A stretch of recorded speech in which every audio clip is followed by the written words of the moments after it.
কেন ফজরের নামাজ? একটা বছর কোনো দিন ফজরের নামাজ পড়তে পারলা না যুবক, তোমাদের মধ্যে যারা ফজরের নামাজ পড়ো না, তোমার মতো অসভ্য, তোমার মতো নির্লজ্জ, বেহায়া, তুমি খোদার জমিনে হাঁটো কেমনে? তুমি মাটির তলে হাঁটতারো না? তোমার মতো অসভ্য আর কোনো মানুষ হয়নি, বেহায়া কোথাকার। আল্লাহ রসুল সাল্লাল্লাহু আলাইহি সাল্লাম বলেন তাহাজ্জুদ নামাজ, হাদিসে আছে নবীজির জামানায় একবার সাহাবীরা বললেন একজন মুসলমানের ব্যাপারে, ইয়া রাসূলুল্লাহ, এই লোক সারা রাত ঘুমায় থাকে ফজর পর্যন্ত, কোনোদিন তাহাজ্জুদ পড়ে না। তাহাজ্জুদ মানে ফজর না, ফজরের আগের নামাজ। কথা বোঝেন নাই আপনারা? নবীজির সাথে সাথে মিশকাতে আমরা নিজে পড়ছি, আল্লাহ রসুল বললেন যালিকা রাজুলুন বালাশ শাইতানু ফি উদুনাইহি। নবী বলেন তাহাজ্জুদ পড়ে না কখনোই, তাহলে তো এটা এমন একটা লোক যার দুই কানে শয়তান পেশাব করে দিছে।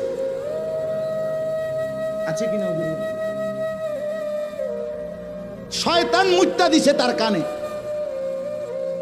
তাহলে যেই যুবক, যেই মুসলমান ছেলে মেয়ে নারী পুরুষ একটা বছর 6টা মাস কোনোদিন ফজরের নামাজ পড়ে না, নবীজির সামনে যদি এই ডাকাইতের কথা বলতো তো কি বলতো?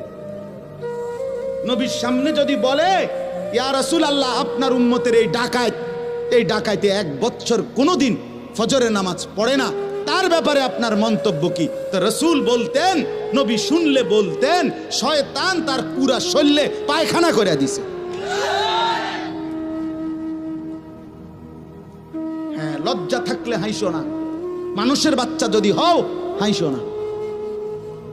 যদি মুসলমান মার ঘরে জন্ম নিয়ে থাকো, কেন সেজদা দিলা না? এই বেটা, কেন সেজদা দিবা না বেটা?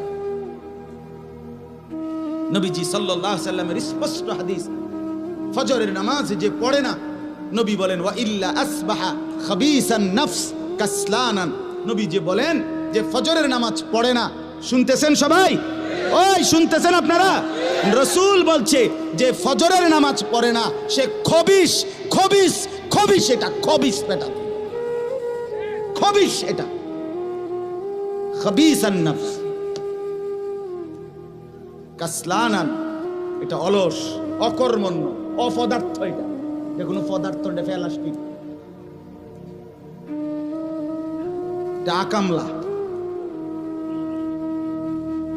এজন্য দয়া করে জিন্দেগির কদর করেন, বলেন ইনশাআল্লাহ।